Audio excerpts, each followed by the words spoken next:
Hello friends, मैं शशि सिडाना स्वागत करता हूं आपका आपके अपने YouTube channel chemistry and GK Shashi Sidana पर। साथियों, स्वागत है आपका मैथ की टेस्ट सीरीज़ के अंदर। जैसा कि आपको पता है, टेस्ट सीरीज़ हमने साइंस और मैथ की स्टार्ट की हुई है। जिन विद्यार्थियों ने अभी तक टेस्ट सीरीज़ ज्वाइन नहीं की है, वो डिस्क्रिप्शन बॉक्स में दिए गए लिंक के माध्यम से प्रॉपर वे देख सकते हैं कि कैसे उन्होंने टेस्ट सीरीज ज्वाइन करनी है और कैसे टेस्ट अटैम्प्ट करना है और क्या प्रोसीजर रहेगा टेस्ट चेक करने का।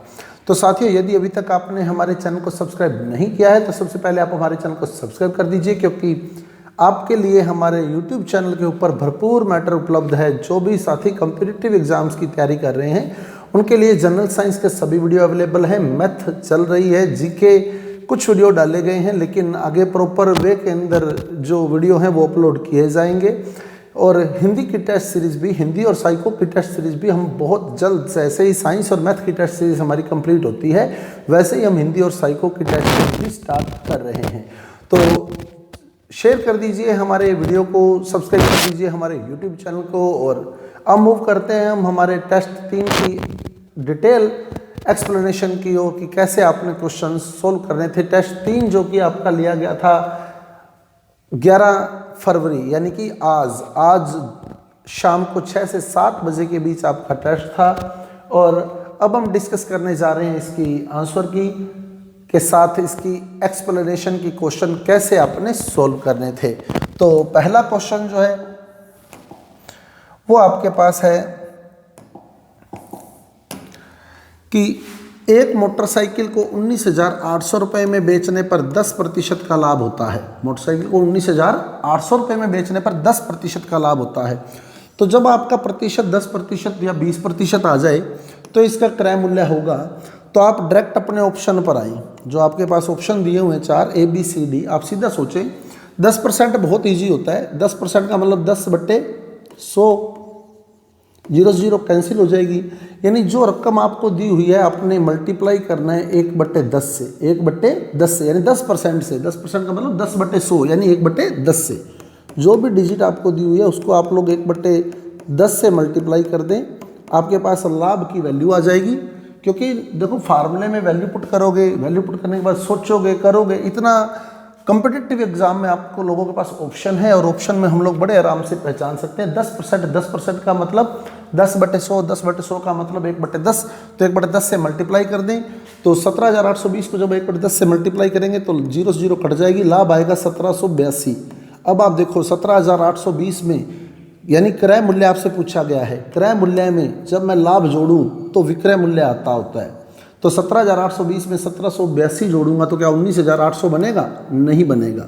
ऐसे यहाँ देखो 10,800, इसका मतलब 0 से 0 कट गई तो कितना आ गया? 1,080। तो जब 10,800 में 1,080 जोड़ूँ तो क्या 19,800 बनेगा? नहीं बनेगा। अब आ गया 18,000 इंटू 1/10, 0 से 0 कट गई, क्या आया? 1,800। अब आप देखो 18,000 में यानी क्रय मूल्य में जब आप लाभ जोड़ोगे तो आपके पास 19,800 बनेगा। बिल्कुल सी ऑप्शन आपका करेक्ट है। तो साथियों, मैथ के जब आप कॉम्पिटिटिव एग्जाम में बैठे हैं तो आपको फार्मूले नहीं, थोड़ा सा माइंड कंसंट्रेट करना है। माइंड कंसंट्रेट करने के बाद आप लोग बड़े आराम से सोच सकते हैं। 10% लाभ से आपको क्रय मूल्य पूछा गया है तो आप अगले के ऑप्शन यूज करें। 17,820 का 10% 1782 होता है।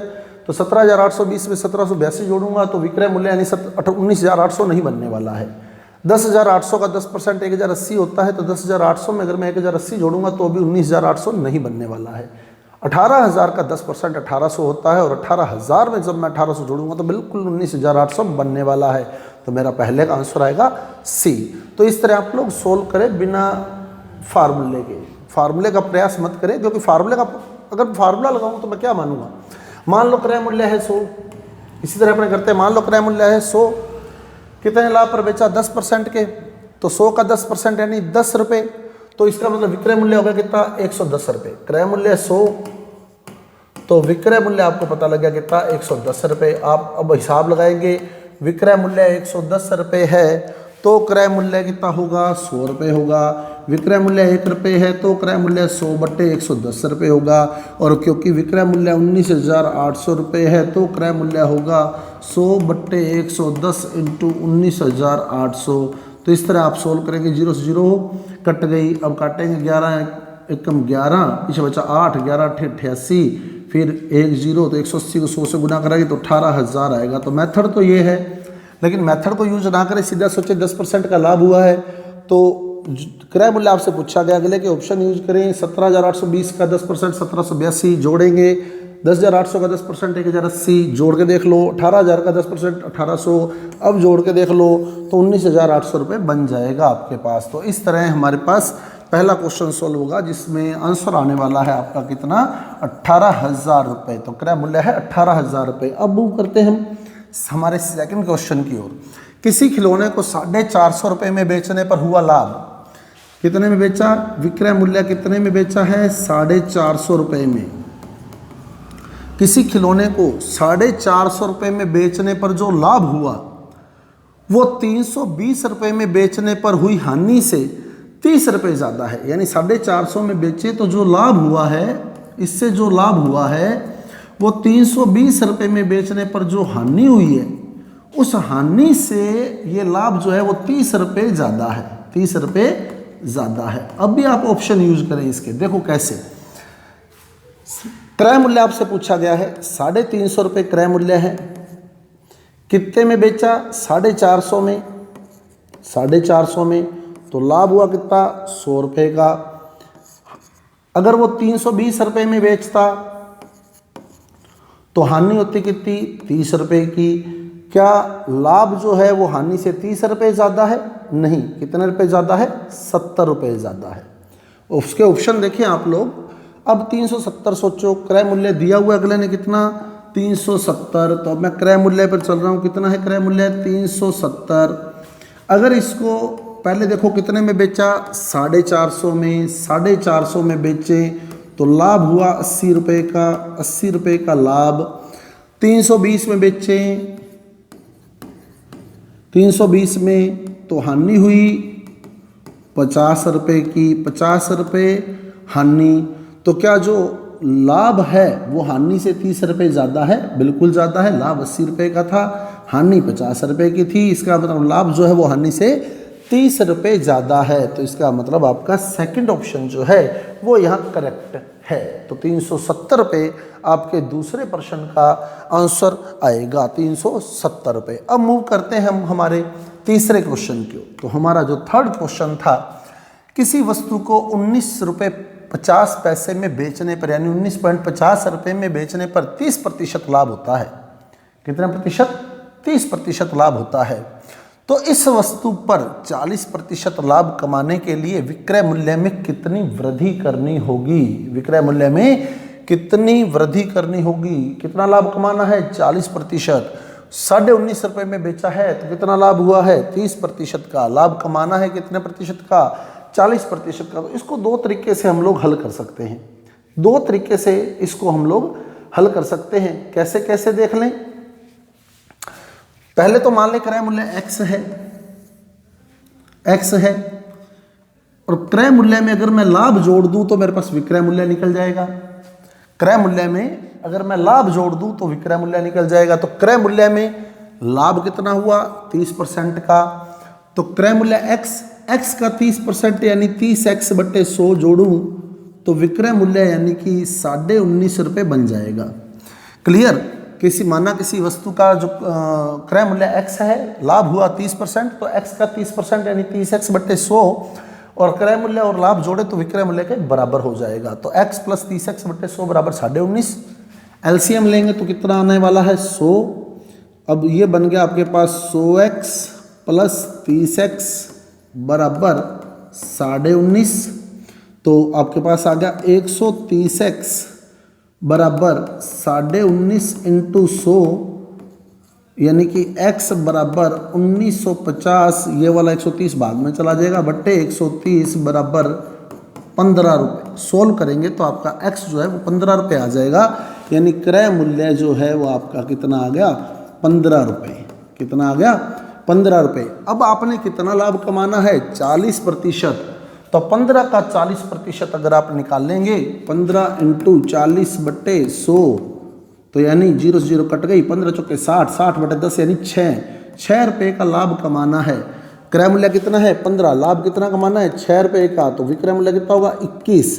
अब विक्रय मूल्य कितना है, नया विक्रय मूल्य है 21, पुराना विक्रय मूल्य कितना था 19.5, तो कितनी वृद्धि करनी होगी, यानी कि 1.5 रुपये की वृद्धि करनी होगी। पहले 19.5 में बेचा था, अब 21 में बेचना पड़ेगा, तो 1.5 रुपये की वृद्धि वहां करनी पड़ेगी, 1 रुपये 50 पैसे की वृद्धि करनी पड़ेगी। क्लियर। अब नेक्स्ट क्वेश्चन देखें। एक चीनी विक्रेता ने 2 प्रकार की चीनी क्रमशः 18 रुपये प्रति किग्रा तथा 20 रुपये प्रति किग्रा की दर से खरीद कर, तो एक चीनी तो खरीदी कितने, एक चीनी तो खरीदी उसने 18 रुपये प्रति किग्रा चीनी, एक चीनी तो खरीदी उसने 18 रुपये प्रति केजी, और दूसरी चीनी उसने खरीदी चीनी 2, वो खरीदी कितनी 20 रुपये प्रति केजी, 20 रुपये प्रति किग्रा, और कितना मिला दिया 5:3 में मिला दिया। कितने अनुपात में 5:3 में, यानी 5 किलो इसके मिला दिए और 3 किलो इसके मिला दिए। 5:3 का मतलब क्या है, 5 किलो इसके मिला दिए, 3 किलो इसके मिला दिए, तो 5 किलो इसके मिलाए और 3 किलो इसके मिलाए तो टोटल हो जाएंगे 8 किलो। टोटल कितने हो गए 8 किलो हो गए। 5:3 में मिलाए यानी 5 किलो इसके मिलाए, 3 किलो इसके मिलाए, तो टोटल हो गए 8 किलो। अब जब इसके 5 किलो मिलाए तो कितने रुपए हो गए 18×5 90 रुपये तो इसके हो गए, और इसके 3 किलो मिलाए तो 20×3 60 रुपये इसके हो गए। क्लियर। 90 रुपये की ये मिला दी, 60 रुपये की ये मिला दी, तो टोटल मिला दी 150 रुपये की। टोटल मिक्स कर दी कितने रुपये की 150 रुपये की। फिर देख लें, एक चीनी 18 रुपये प्रति किलो है, दूसरी चीनी 20 रुपये प्रति किलो है, मिलाया उसको 5:3 में, यानी 5 किलो एक के 3 किलो एक के, तो 5 किलो का मूल्य होगा 90 रुपये, 3 किलो का मूल्य होगा 60 रुपये, तो टोटल मूल्य होगा 150 रुपये। अब 150 रुपये की 8 किलो है, 150 रुपये की 8 किलो है, तो 1 किलो का मूल्य निकाल सकते हो। 150 रुपये की कितने किलो है 8 किलो, 8 किलो है कितने रुपए की 150 की, तो 1 किलो कितने की होगी 150/8 की। 150/8 करेंगे आप तो 8 एकम 8, पीछे बचा 7 70, 8 8 64, पीछे बचा 6 8 7 56, पीछे बचा 4 8 45, 18 रुपये 75 पैसे उसका क्रय मूल्य बन गया। क्रय मूल्य बनकर 18 रुपये 75 पैसे जब उसने 5:3 में मिलाया तो 18 रुपये 75 पैसे प्रति किलो उसको पड़ गई। अब बेची कितने की 21 रुपये की, पड़ी कितने की थी 18 रुपये 75 पैसे की पड़ी थी, बेची कितने की 21 की, तो लाभ कितना हुआ 2 रुपये 25 पैसे का उसने लाभ कमाया 1 किलो में से। अब परसेंटेज निकालना है तो लाभ है 2 रुपये 25 पैसे का, और लाभ और हानि जो होते हैं परसेंटेज जो होते हैं वो क्रय मूल्य पर निकाले जाते हैं। तो क्रय मूल्य था 18 रुपये 75 पैसे, 18 रुपये 75 पैसे इंटू 100, प्रतिशत लाभ निकालना है, पॉइंट से पॉइंट कैंसिल। अब कट कर लें इसको, 225 25 25 नहीं मत 225, 25 आता 175, पीछे बचा 12, 25 5 125, ये आ गया। अब 3 के पहाड़े से कटेगा 25 3 75, 3 3 9, 25 एकम 25, 25 चौका 100, तो 4 3 12% का उसको यहाँ लाभ हुआ है। तो 12% आपका आंसर सॉल्व हो जाएगा इस प्रकार से। तो एक चीनी विक्रेता अगर एक चीनी 18 रुपये में और दूसरी चीनी 20 रुपये प्रति किलो से खरीदता है और 5:3 में मिलाता है तो उसे 21 रुपये के हिसाब से बेच देता है, तो उसका जो लाभ है वो 12% आएगा। 12% लाभ उसने वहाँ कमाया है। अब मूव करते हैं हम अगले प्रश्न की ओर। तो हमारा नेक्स्ट क्वेश्चन है, राम ने एक गाय रहीम को 20% के लाभ पर बेची तथा इसे रॉबर्ट को 25% के लाभ पर बेच दिया। रहीम ने इसे रॉबर्ट को 25% के लाभ पर बेच दिया। यदि रॉबर्ट ने गाय के 900 रुपये दिए हों, रॉबर्ट ने गाय के 900 रुपये दिए हों, तो राम ने वो गाय कितने में खरीदी थी? तो 3 बंदे यहाँ आ गए हैं, राम, रहीम और रॉबर्ट। राम, रहीम और रॉबर्ट, और लास्ट वाले का आपको बताया हुआ कितने रुपए में खरीदी, 900 रुपये में खरीदी।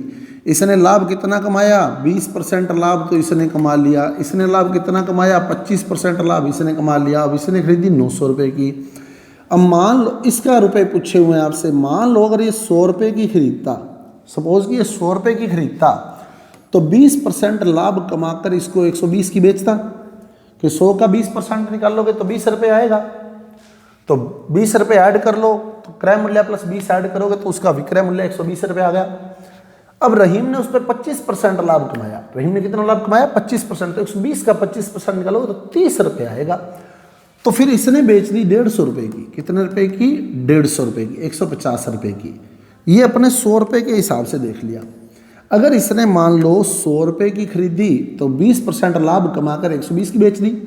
इसने 120 की खरीदी तो इसने 25% लाभ कमाकर 150 की बेच दी। तो अगर ये 150 की खरीदता है तो राम ने 100 रुपये की खरीदी थी, लेकिन हमें क्वेश्चन के अंदर दिया हुआ है कि इसने कितने की खरीदी? 900 की। तो सीधा हिसाब लगा सकते हैं। देखो वैसे तो यूँ भी कर सकते हैं, अगर वो रोबोट 150 की खरीदता है तो राम खरीदेगा 100 रुपये की। इसने एक की खरीदी तो राम ने खरीदी 100/150 की। इसने 900 की खरीदी तो राम ने खरीदी 100/150 इंटू 900। अब सोल्व करोगे तो 15 छिक्का 90, 6 इंटू 100 यानी 600 रुपये। तो राम ने 600 रुपये की खरीदी थी। लेकिन एक तरीका और सोचो, सीधा सोचो, ये होगा 900, 150 से कितना होगा? 900 यानी इंटू 6 किया, 15 छिक्का 90 इंटू 6 किया, तो इसको भी इंटू 6 करके सीधा बता सकते हो 600 रुपये की। क्लियर? उधर इंटू 6 हुआ तो इधर भी इंटू 6 हो जाएगा। इसका रेट भी निकालना होता तो इसका भी इंटू 6 कर देते। 720 रुपये की इसके पड़ती, 600 रुपये की इसको पड़ी थी, 720 की इसको और 900 रुपये की इसको। तो इसने 900 में खरीद दिया तो इसका मतलब इसने 600 में खरीदी थी। तो ये आपका पांचवा क्वेश्चन सोल्व हो गया। आप मूव करते हैं हम छठे क्वेश्चन की ओर। तो पांचवें क्वेश्चन का आंसर देख ले, 600 रुपये आएगा। क्लियर? अब मूव करते हैं हम छठे क्वेश्चन की ओर। तो हमारा जो छठा क्वेश्चन है, मोहन ने अपना 10 लाख रुपए का मकान 10% की हानि में बेच दिया। 10 लाख का मकान 10% की हानि में बेच दिया। तो 10 लाख का 10% 1 लाख, यानी 1 लाख की हानि में बेच दिया। यानी कितने में बेचा? 9 लाख में बेचा। बेचा कितने में? 9 लाख में। क्लियर? 10% की हानि पर बेचा तो 10 लाख का 10% निकालेंगे तो 1 लाख आएगा। तो 1 लाख लेस कर लो 10 लाख में से, तो 9 लाख में उसने बेच दिया।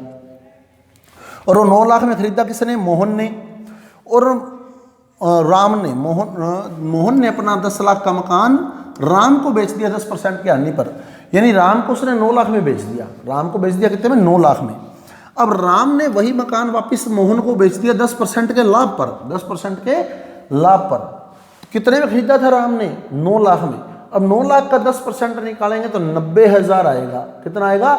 90,000। तो बेचा 9 लाख में था, खरीदा कितने में? वही मकान वापस खरीदा 9,90,000 में। 9,90,000 में। बेचा कितने में था? 9 लाख में। खरीदा कितने में? 9,90,000 में। तो घाटा खा लिया कितने का? 90,000 का।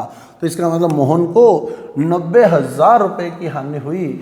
9 लाख में बेचकर वही चीज 9,90,000 में खरीद ली। तो इसका मतलब 90,000 का नुकसान हुआ है मोहन को। उसके बाद चले हम हमारे 7वें क्वेश्चन की ओर। 7वां क्वेश्चन। 7वां क्वेश्चन क्या है? एक व्यक्ति ने कोई वस्तु खरीदकर उसे 10% हानि पर बेच दिया। यदि वह इसे 20% कम में खरीदता तथा 55 रुपये अधिक में बेचता तो उसे 40% का लाभ होता। तो क्रय मूल्य क्या है? क्रय मूल्य आपने फाइंड करना है। तो देखो फार्मूले अलग चीज़ है। अब आपको ऑप्शन मिलने हैं, मैं आपको बार बार कह रहा हूँ ऑप्शन आपको मिलने हैं, तो आप अगले के ऑप्शन का यूज करो। आपका क्वेश्चन बहुत ईजी होने वाला है। ऐसे क्वेश्चन में अगर 10%, 20%, 40% गया हो तो ऑप्शन आप लोग यूज कर सकते हो। क्लियर? फिर फार्मूला पर जाने की जरूरत नहीं है आपको कि क्या फार्मूला लगाऊं। जैसे अब देखो मैं ऑप्शन यूज करूँगा। देखो माना क्रय मूल्य 200 रुपये,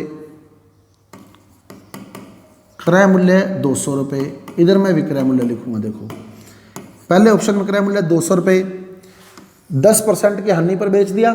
तो 10% की हानि पर बेच दिया तो 200 का 10% 20 रुपये, तो 180 रुपये में बेच दिया। यदि वैसे 20% कम में खरीदता तो 200 का 20% करूँ तो 40 रुपये हो गया। 40 रुपये कम में खरीदता यानी 160 रुपये में खरीदता और 55 रुपये अधिक में बेचता। तो 180 में 55 जोड़ूँ तो 235 में बेचता, 235 में बेचता तो उसे 40% का लाभ होता। अब 160 का 40% सोचो। 160 का 40% इंटू 40/100 64 रुपये। तो 64 रुपये के हिसाब से 4 2 2 यहाँ 224 रुपये बनना चाहिए था, लेकिन यहाँ कितना बना? 235 रुपये बना। तो इसका मतलब ये 200 रुपये तक क्रय मूल्य नहीं हो सकता, क्योंकि 160 में खरीद कर अगर वो 235 में बेचे तो हम देखिए उस स्थिति में कहते हैं 40% का लाभ होना चाहिए, लेकिन यहाँ तो 40% का लाभ होता तो फिर 224 रुपये आने चाहिए थे, जबकि यहाँ 235 रुपये आए। इसका मतलब यहाँ तो लाभ 40% से ज़्यादा हुआ है उसको। अब चलें दूसरे ऑप्शन पे, 300 रुपये। सपोज कि अब हम क्रय मूल्य माने कितना? 300 रुपये। 300 रुपये क्रय मूल्य माना हमने। 10% की हानि पर बेच दिया, तो 10% की हानि यानी 30 रुपये, 270 में उसने बेच दिया। यदि वह इसे 20% कम में खरीदता, तो 20% कम में खरीदता तो 300 का 20% 60 रुपये यानी 240 में खरीदता, 240 में खरीदता। और 55 रुपये ज़्यादा में बेच देता, 270 में 55 जोड़ोगे तो 325 रुपये में बेच देता। अब आप देखो क्या 240 का कितने का लाभ होता, 40% का लाभ होता। 240 का 40% निकालो, 240 इंटू 40/100 करो तो 96 बनेगा। 2 जीरो 2 जीरो 24 का 96, 96 रुपये जोड़ के देखो इसमें, 6 9 4 13 हासिल 1 336 रुपये, 336 रुपये में बिकना चाहिए था फिर तो, जबकि बिका कितने में, 325 रुपये में। इसका मतलब लाभ जो है वो 40% से कम हुआ है, तो ये ऑप्शन भी आपका सेट नहीं है। अब अगले ऑप्शन पे देखो, अगला ऑप्शन उसने कहा 250 रुपये, क्रय मूल्य 250 रुपये है। 10% की हानि पर बेच दिया, तो 250 का 10% 25 रुपये, तो विक्रय मूल्य अगर 225, 25 रुपये की हानि पर बेच दिया, विक्रय मूल्य 225 हो गया। अब यदि वो उसे 20% कम में खरीदता, तो 250 का 20% निकालो तो 50 रुपये कम में खरीदता, यानी 200 रुपये में खरीदता। अब वो 55 रुपये अधिक में बेचता, तो 225 में 55 जोड़ो तो 280 में बेचता। अब आप देखो 200 का, तो उसे 40% का लाभ होता है, यानी 200 में खरीद कर 280 में बेचता, तो क्या 40% का लाभ हुआ है। 200 का 40% निकालो तो 80 रुपये, तो यानी 280 रुपये में बेचना चाहिए था 40% लाभ के लिए, और बिल्कुल 280 में ही बेचा है, यानी यहाँ एग्जैक्ट उसे 40% का लाभ हुआ है। तो साथियों ये था आपका 7वां क्वेश्चन। अब देखें हम मूव करते हैं 8वें क्वेश्चन की ओर। क्वेश्चन 8वें क्वेश्चन की ओर, तो 8वां क्वेश्चन है, दिवाकर ने एक रेडियो इसके विक्रय मूल्य के 9/10 मूल्य में खरीदकर इसे विक्रय मूल्य के 8% अधिक में बेच दिया, तो उसका लाभ प्रतिशत है। दिवाकर ने एक रेडियो विक्रय मूल्य के 9/10 में खरीदा, मान लो उस पर विक्रय मूल्य था 100 रुपये था, कितना था 100 रुपये, खरीदा कितना उसका, उसके 9/10 में खरीदा, तो यानी क्रय मूल्य जो उसने किया वो 9/10 यानी 100 का 9/10 यानी उसका क्रय मूल्य रहा 90 रुपये, क्रय मूल्य रहा 90 रुपये। और विक्रय मूल्य से 8% ज़्यादा में बेच दिया। अब बेचा कितने में, विक्रय मूल्य से 8% ज़्यादा में, 100 का 8% 8, तो बेचा उसने 108 में, तो उसका लाभ प्रतिशत कितना है। लाभ प्रतिशत क्रय मूल्य पर निकाला जाता है, तो क्रय मूल्य कितना था 90 रुपये का, बेचा कितने में 108 रुपये में, तो लाभ कितना हुआ 18 रुपये का लाभ हो गया। लाभ 18 रुपये का, क्रय मूल्य था 90 रुपये इंटू 100, 0 से 0 कट गई, 9 दूनी 18, 2 दया 20, यानी उसने 20% का लाभ कमा लिया है। तो 8वें क्वेश्चन में आपका आंसर आएगा 20%, डी आंसर आपका आएगा। अब मूव करते हैं हम 9th क्वेश्चन की ओर। तो हमारा 9वां क्वेश्चन है, 2 क्रमागत बटों 40% तथा 20%, 2 क्रमागत बटों 40% तथा 20% के तुल्य एक ही बटा यानी छूट। अब मान लो 100 रुपये है, क्रमागत का मतलब क्या है, पहले कितने की छूट दी गई 40% की, जो भी रेट आया उस पर फिर 20% की छूट दी गई, तो 100 का 40% 40% की छूट दे दें तो पीछे बचा 60 रुपये, 60 रुपये। अब 60 का 20%, 60 पर 20% की छूट दे दी यानी 12 रुपये की छूट दे दी, तो 60 में से 12 गया 48 रुपये बच गए। कितने रुपये की मिल गई वो चीज़, 48 रुपये की मिल गई। तो 100 रुपये की थी पहले, 40% की छूट दी गई, 60 रुपये की होगी, 60 रुपये पर 20% की छूट दी गई यानी वो 48 रुपये की होगी। तो 100 से 48 रुपये की होगी, तो कितने रुपये की छूट मिली, 52 रुपये की छूट मिल गई, 52 रुपये की छूट मिल गई। 100 पर 52 रुपये की छूट मिल गई, इसका मतलब 52% छूट मिल गई। तो 2 क्रमागत बटों 40% और 20% के तुल्य एक ही बटा जो है वो 52% है। तो ये आपका 9वां क्वेश्चन आ गया। 10वां क्वेश्चन, किसी धन का 4 वर्ष का साधारण ब्याज मूलधन का 1/5 है, मूलधन का 1/5 है। इसको 100 मान के भी कर सकते हैं, इसको x मान के भी कर सकते हैं, अपने 100 मान के कर लेंगे।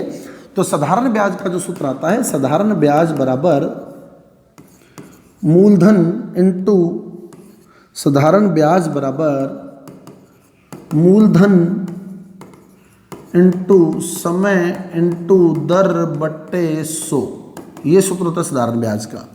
अब माना मूलधन 100 रुपये, मूलधन 100 रुपये, किसी धन का माना वो धन जो है 100 रुपये है, 4 वर्ष का साधारण ब्याज मूलधन का 1/5 है, मूलधन का 1/5 है। तो ये मान लो 100 रुपये है, तो ब्याज जो है इसका 1/5 है, तो 100 का 1/5 निकालो तो 20 है। माना मूलधन 100, तो ब्याज जो है उसका 1/5 यानी 100 का 1/5, 100 का 1/5 निकाल लोगे तो 20 आएगा। क्लियर, तो ब्याज जो है 20 है। इनटू समय कितना दिया 4 वर्ष, इनटू दर आपने फाइंड करनी है बट्टे 100 से 100 कट गया, ये 4 इधर बट्टे में आ जाएगा, 20/4 करोगे तो 5% की दर से दिया गया है। तो 10वें का ऑप्शन आपका आएगा बी।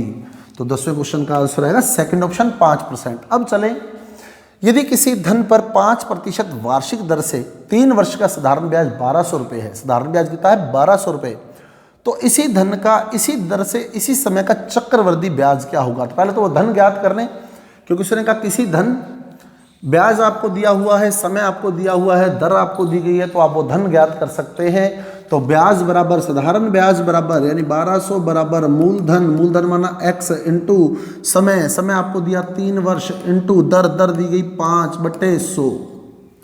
क्लियर, धन आपके पास आ जाएगा, धन माना x, दर दी गई 5%, समय दिएगा 3 वर्ष और ब्याज आया कितना 1200। अब आप वो धन सोल्व कर सकते हैं, 5 दिए 15, 15 8 120 यानी 80, तो 80 को 100 से गुना करेंगे तो x बराबर 8000, यानी वो जो धन है मूलधन है वो आपका 8000 रुपये है। अब आपको चक्रवृद्धि ब्याज फाइंड करना है, मूलधन आपके पास आ गया है, तो चक्रवृद्धि ब्याज का फार्मूला क्या होता है, चक्रवृद्धि ब्याज बराबर मिश्र धन माइनस मूलधन, मिश्र धन माइनस मूलधन। और मिश्र धन क्या होता है, मूलधन इंटू 1 प्लस दर बटे 100 की पावर समय, 1 प्लस दर बटे 100 की पावर समय माइनस मूलधन।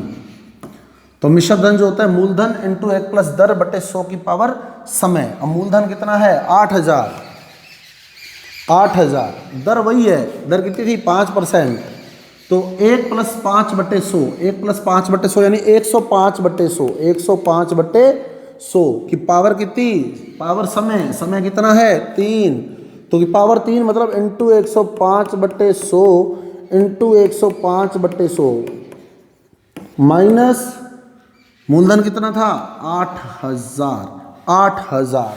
जब आप इसको सोल्व करेंगे 2 जीरो से 2 जीरो कट जाएगी, सारा गुना भाग करने के बाद सोल्व करेंगे तो ये आपको पास आ जाएगा 9261 रुपये, 9261 माइनस 8000 करेंगे, ये सारा सोल्व करने के बाद ये आ गया 9261 माइनस 8000 करेंगे तो 1261 रुपये, 1261 रुपये। तो इस प्रकार आपके 11वें क्वेश्चन का जो आंसर आएगा, 11th क्वेश्चन का जो आंसर आएगा वो आएगा 1261 रुपये।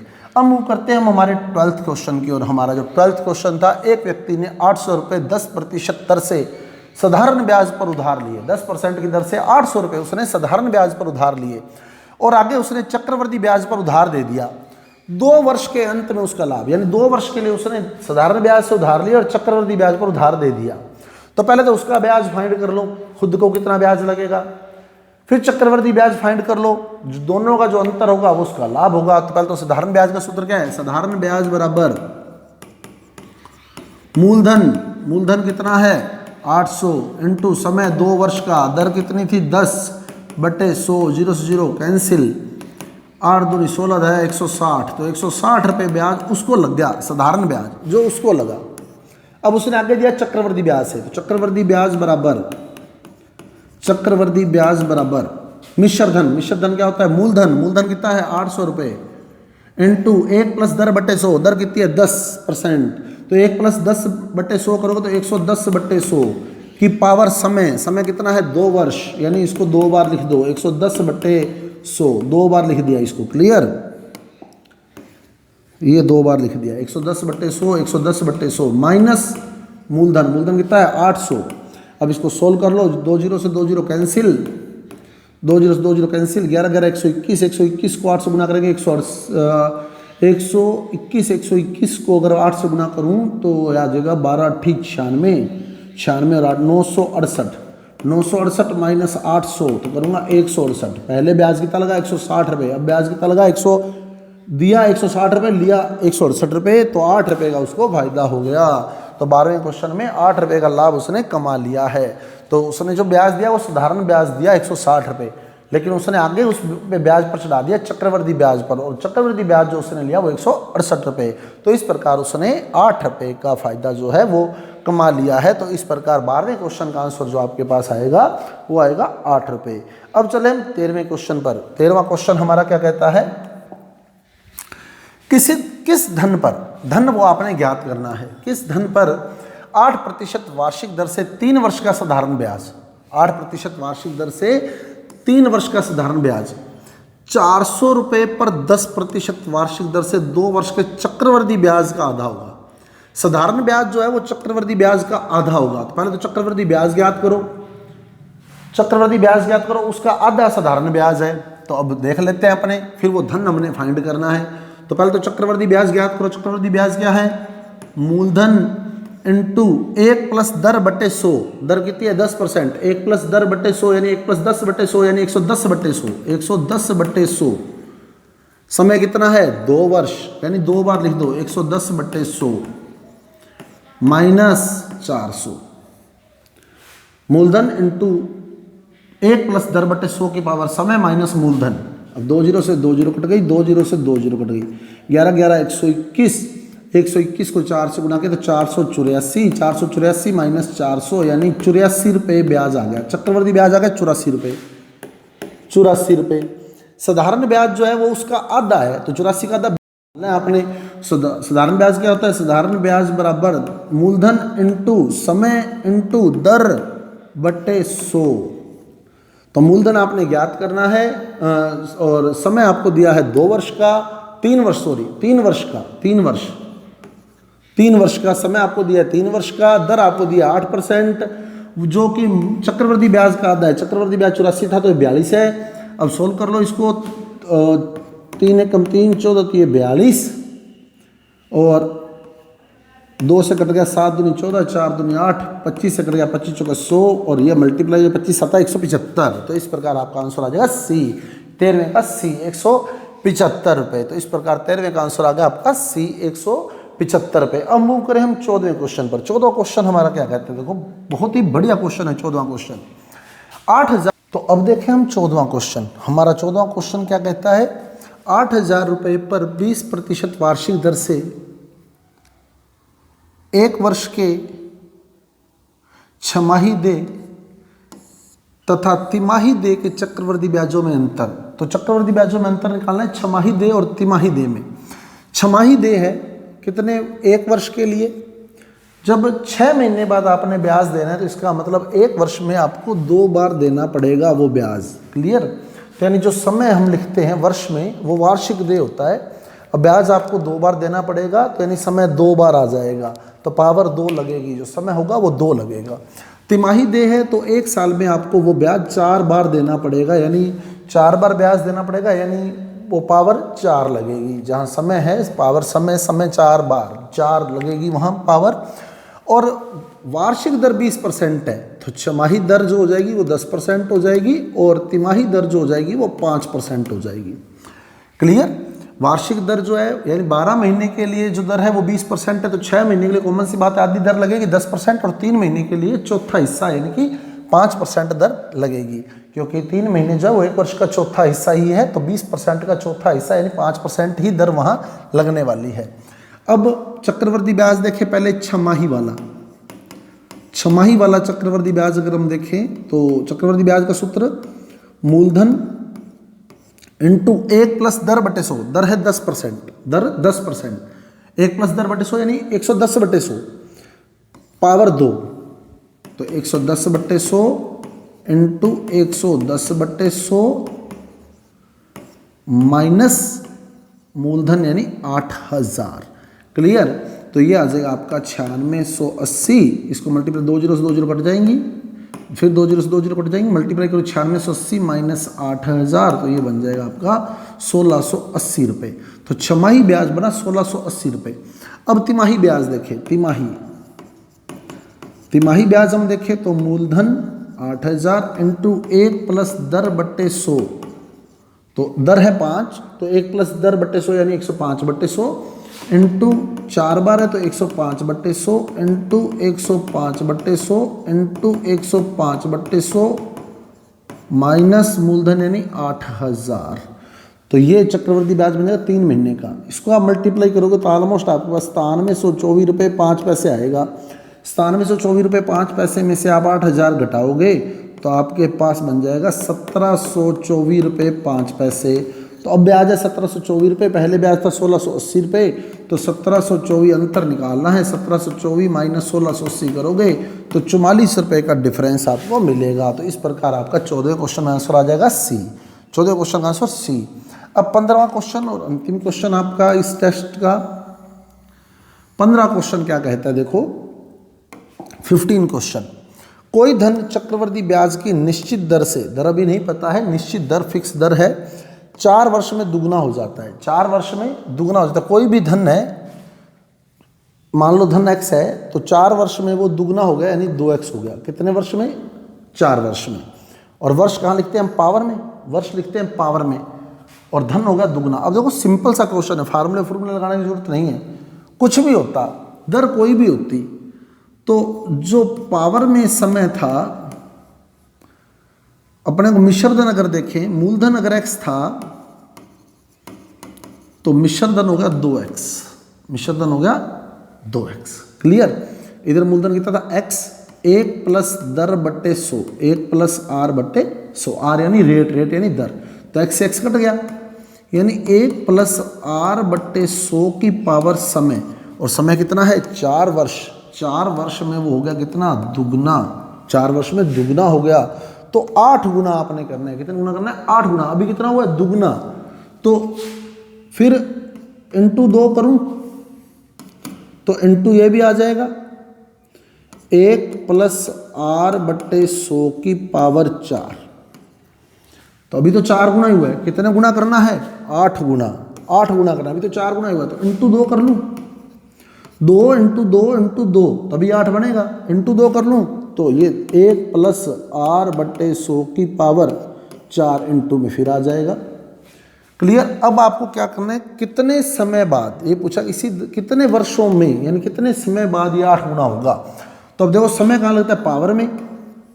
तो आधार सेम है, पावर जुड़ जाएंगी, तो 4 प्लस 4 प्लस 4 यानी 12 वर्षों के बाद, 12 वर्षों के बाद यह धन जो होगा वो 8 गुना हो जाएगा। क्लियर? इसको दूसरे तरीके से भी कर सकते हैं। देखो कैसे, इसको अगर मैं दूसरे तरीके से करता हूं तो कैसे करूंगा, देखो